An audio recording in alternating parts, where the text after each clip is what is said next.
Hi, I'm Darnell with Way Over Recipes, and this is my review of the Philips 3000 Series Air Fryer. So I'm going to go ahead and get it unboxed, and then I'll bring you right back. Alright, so now that everything's unboxed, let me show you what it comes with. It comes with a pretty thick manual. This manual is over 90 pages, but it's only about 30 pages per language because it's in English, Spanish, and French. And basically there's just the basket, pull-out basket. I'm going to show you how this works because there's like a pot and then there's the basket, and you have to know how to get this pot out, but I'll show you that in a little bit in a closer up view. And they do say that they have an app if you want recipes. There's no recipes in the manual here. There's like some cooking guides, but that's about it. And the power cord, it's a little over 3 feet long. It's a 2-prong polarized cord. And they say that this cooker is 1700 watts, so that's near the max. So you don't want to have anything else on the same circuit with this cooker, or you may blow the circuit. And they say that it has 16 cooking functions. And the temperature ranges are about 100 to 400 degrees Fahrenheit. Time ranges are from like 1 minute to 24 hours. And the time range basically goes longer the lower the temperature is. It's kind of like a range scale. The lower the temperature, the more time you can put up, and the higher the temperature, the less time you get. Now the dimensions of the cooker are 17.17 inches in length by 12.76 inches in width by 11.93 inches in height. And the cooker has a 6.5 quart capacity. And they say that it weighs 12.4 pounds. And so now I just want to show you around the cooker really quick. And so you see the front, and here is your side, and the other side. In the back they have some cord management for you. So they've got this big tab on the back that you can wrap the cord around when it's not in use. And you see the bottom there. So that just gives you a look around, and on top there we'll get things plugged in, and you'll see that display light up on the top there. Now I'm going to go deeper into the review of this cooker, and things get pretty deep. So if it gets to a point that is not to your liking, there is the chapters feature here in the video to advance to the point of your choosing. Also here on the channel, there are over 900 videos covering well over 100 different types of countertop cookers, and so you can always find lots here to enjoy. Alright, so now I'm giving you a closer up view of things.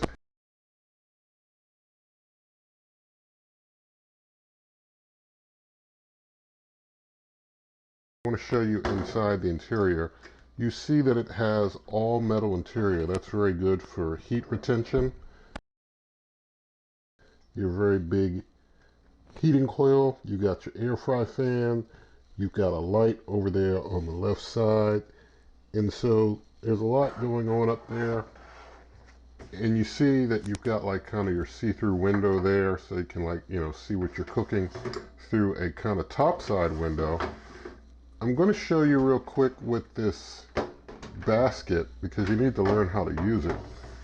It's got a couple of lines for fill. It's got 2 fill lines, so it's got like a fill line here for most foods, and then for like fries and potato based foods it's got a fill line down here. So it's got 2 fill lines you need to be aware of. And for the basket that's in the pot, give you a good view of this. Basically, this here is like a little button, and you slide that up, and after you slide that up, you can press the button and lift it out like that. And you can lift the basically air fry basket out of the pot, and then you can clean or whatever you have to do, and then you put it back in, and it locks in place, and it stays locked, and you pull this back when you're sticking it back in there. But I want to show you also inside, when I get this out, there's a little kind of rubbery type of thing there that stays in place. Don't remove that, and you don't have to worry about that melting or anything of that. That's not going to happen. And so that just kind of gives you a closer up view of things and how you use things. And just one thing to make perfectly clear, you never use this without the air fried basket in the pan. The basket should always be in the pan, never cook without it in.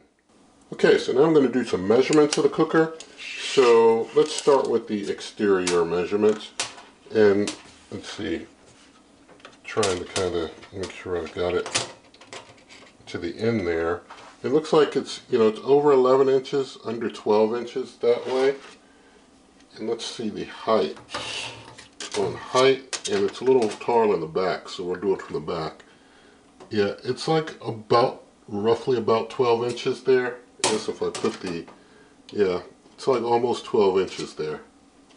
Now I'm going to turn it this way so that we can get a view of it measured this way. Make sure the basket's in there. And we're going to go from the handle all the way to this back stub. We are almost 18 inches. So things I think are true to the spec. And I'm going to get the basket out. And let's see here. Let's see some measurements of this. We see that it goes down about 3.5 inches. This way we've got 9 inches. And this way we've got 9 inches. Yeah, we've got 9 inches that way too. And on the diagonal we've got 10 inches. So those are your measurements. Alright, so now you see the Philips 3000 series next to the 2000 series. And this is a 4.4 quart air fryer. Full review of it is here on the channel, but you see that the 3000 series is far bigger in every respect. Only in height are they nearly the same. I mean, still the 3000 series is a little taller than the 2000 series, even in height.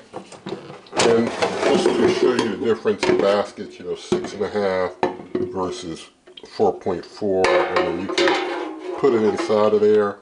So you're getting a much larger basket here. And so I just wanted to give a quick view of these two beside each other. Alright, so now we have the Philips 3000 series next to the Ninja Airfryer Pro 4-in-1. This is a 5-quart air fryer. Full review of it is also here on the channel.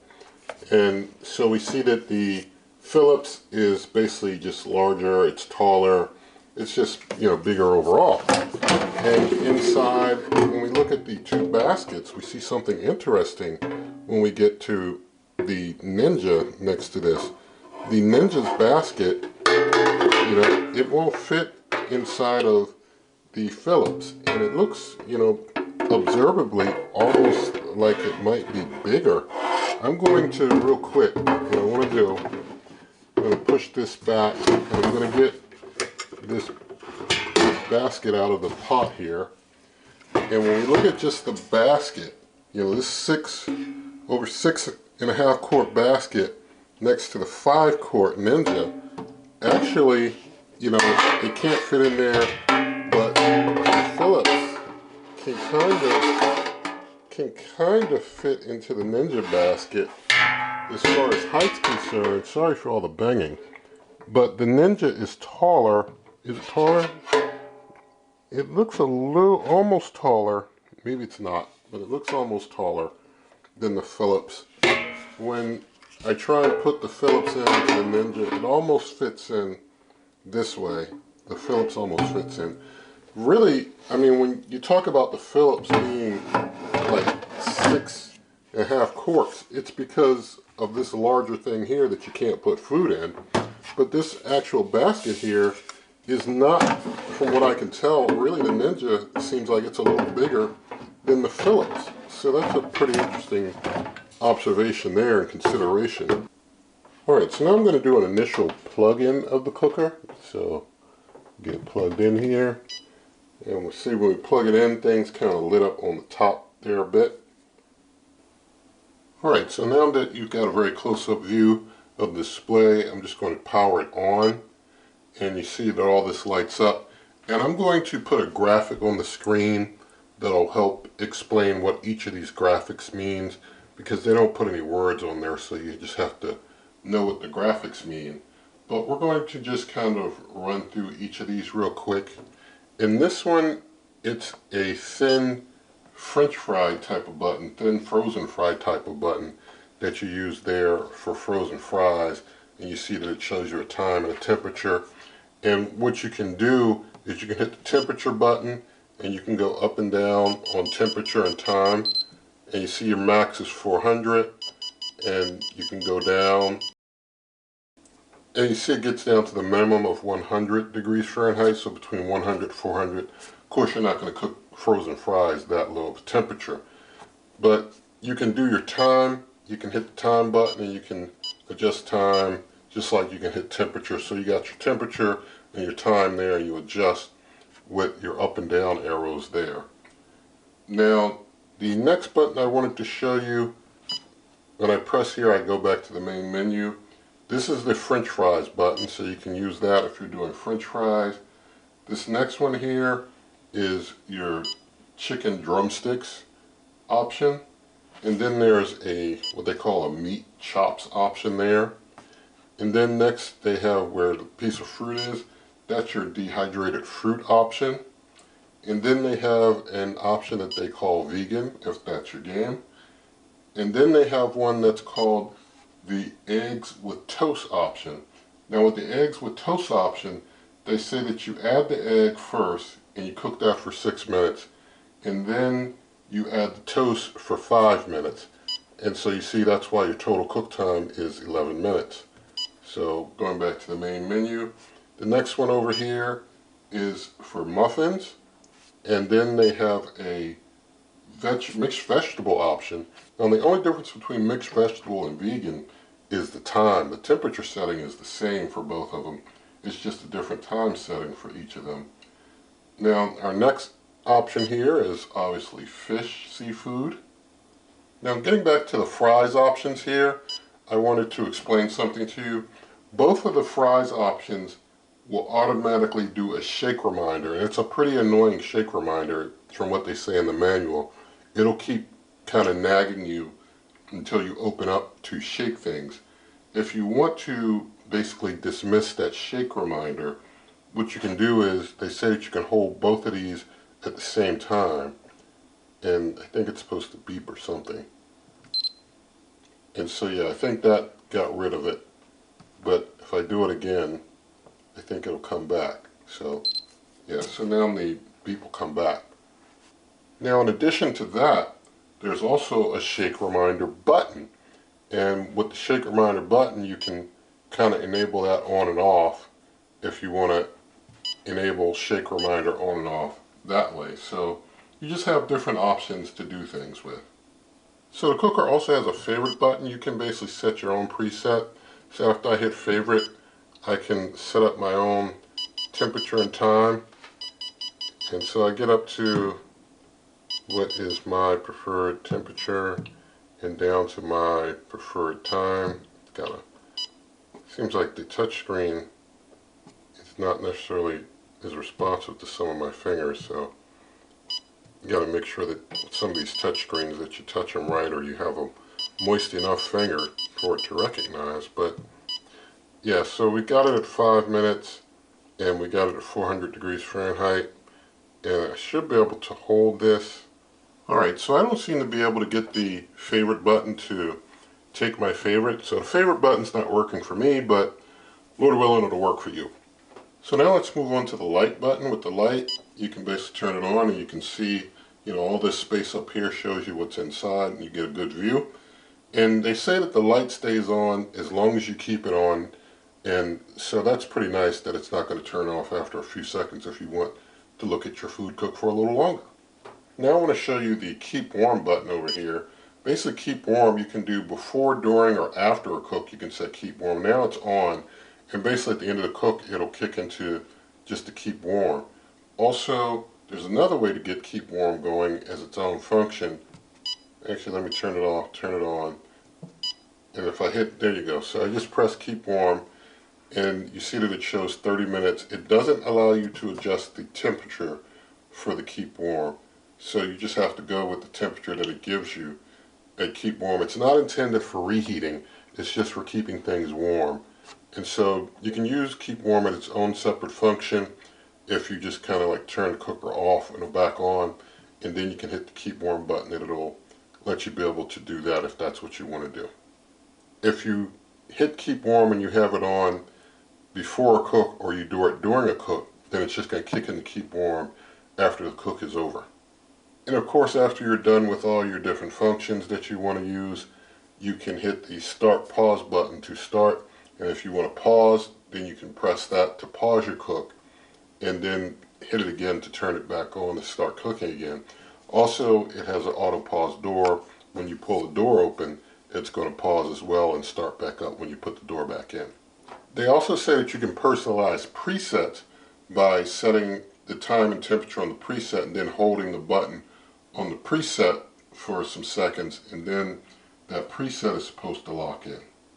Basically, you would hold that preset till it beeps and it would lock in with a custom setting. Now, if you want to take something that you already set to a custom preset that you customize, you want to send it back to the default for it, you would just hold that preset for a few seconds till it beeps and it'll go back to its factory reset. So now I'm going to do a temperature test, and so I've got a oven thermometer here that I'm going to stick in there and just set right there like that.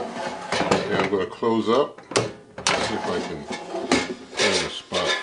Maybe make it a little more visible to everyone. Alright, and so with that, I'm going to go ahead and I'm going to hit steak to make it, real hot. And for temperature, I'm going to go up to 30 minutes.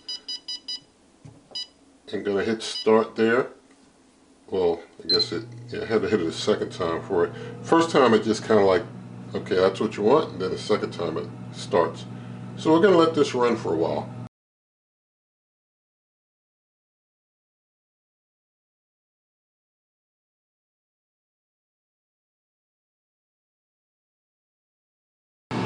Alright, so now I'm doing a sound decibel check. We see we're right around 50, which for a basket air fryer is not very loud, but still is loud for countertop cookers. You're going to hear it, but it's not very loud. Now I'm going to do some feeling around here. The counter is perfectly cool. The front door here feels a little hot. I don't want to keep my hand there. I can touch it, but I don't want to keep the hand there. Handle's cool. Around the side back here, all that feels cool. Well, over here it's a little hotter. Yeah, it feels a little hotter over there than it does over here. That's interesting. Yeah, it is a little hotter there from the feel. Back, you got the hot air coming out. Up top here, it's not hot there. This glass here is a little hot. So that's how it feels around. Alright, so now I'm doing a thermal imaging check. And you can see that that glass is reading very hot. It's reading like 163. So you don't want to, keep your hand there. Then coming around to the side here, we see on the side things, are kind of cooler in the back, like I was saying. But up top there, it's kind of hot, and in the front side, it's hot. The door is kind of hot there. And now just kind of bringing it over to the opposite side to get a look. We see over on this side, yeah, it's kind of hot over there. And so that just kind of gives you a thermal view of things, how things are from a thermal perspective. Alright, so now I'm going to open up, see if it auto pauses. And it does. And getting the thermometer out, we see that we're well over 400 degrees, so it is able to keep temperature, a little over. So closing back up again. Now I'm going to test making changes on the fly. So let's say I want to up the temperature to 12, and it kind of flashes for a moment. We'll see if it takes that. And maybe it'll stop flashing in a sec. Yeah, so it stops flashing, it takes that. If I want to change the temperature, put it on the 390, same thing. It takes a moment, and then it'll go ahead and take the 390 setting. Now I'm going to test the start pause button. So you hit that and it pauses. Then we hit it again, and then it gets going again. So the start pause button works for us.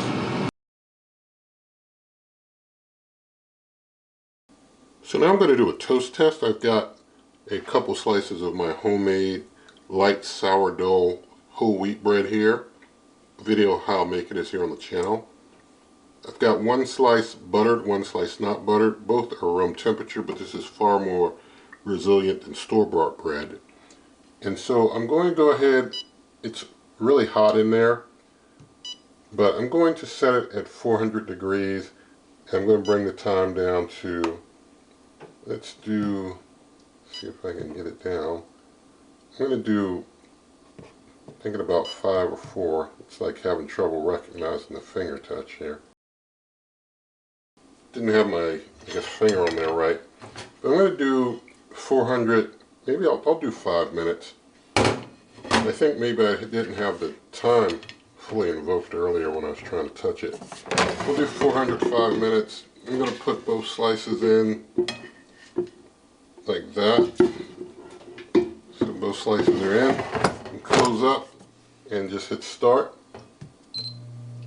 I'm going to go ahead and let that run.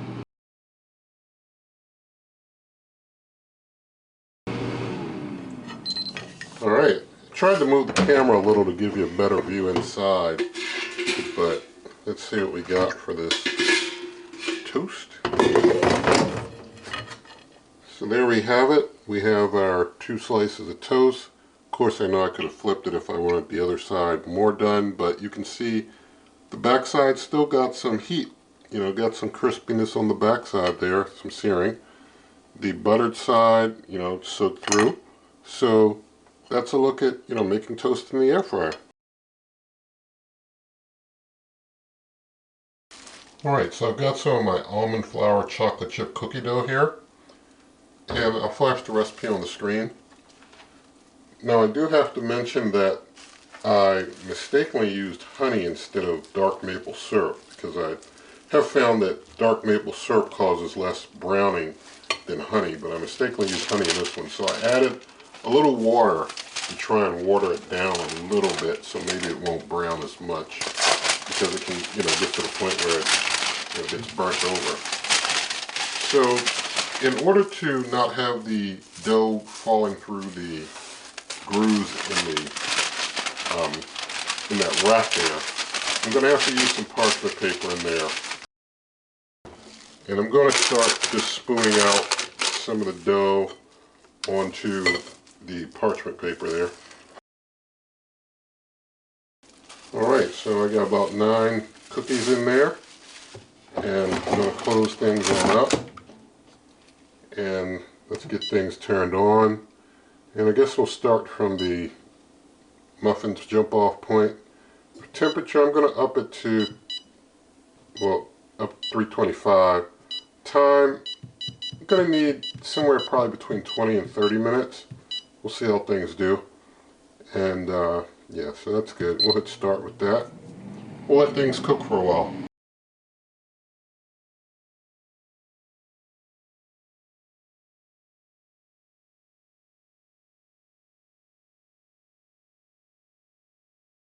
Alright, they've been going for 10 minutes, so I'm going to just kind of feel them. I think they need a little more time. But there's a method to this. I know they don't look pretty, but there's a method to this.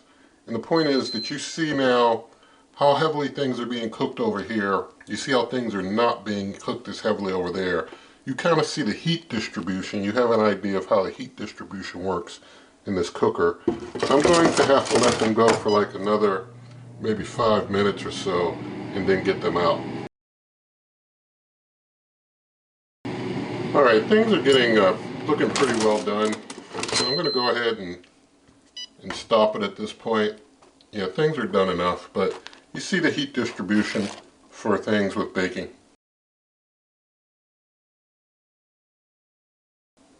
Okay, so now I've got a frozen salmon fillet here. I've put some organic extra virgin olive oil on it and some organic no salt seasoning also. And so I'm going to basically put this in. It's pretty hot in there. I'm just going to put this in and cook it up. Put it in. And going to turn things on. We'll just hit the little seafood and see. Well, 400 is way too hot because I'm using extra virgin olive oil. So let's see if I hit the drumstick. Alright, that's better. He's starting out at 360. I'm going to do 350 and probably going to need somewhere between 15-20 minutes or so. So I'm just going to hit start. We'll let that just cook for a while. I'm going to also remove that shake reminder. We'll just let it go on and cook.